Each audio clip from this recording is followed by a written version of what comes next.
June Martinez naiz, soziologia eta zientzia politikoak ikasi nituen, baina horren ondoren hainbat arlotan espezializatu nintzen eta azkenengokoz komunikazioan espezializatu nintzen. Hori dela eta 15 urte dihardut zientziaren komunikazioaren arloan.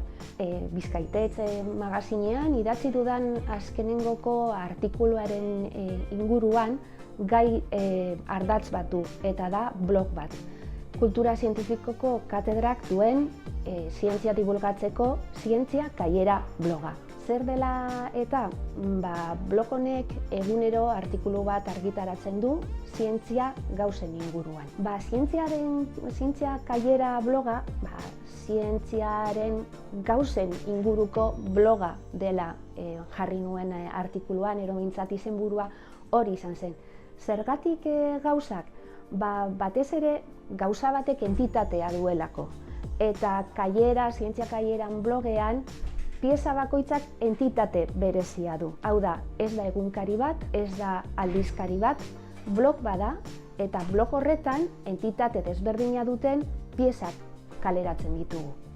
Artikulu laburrak, bideoak, komikiak, denbora pasak, erronkak.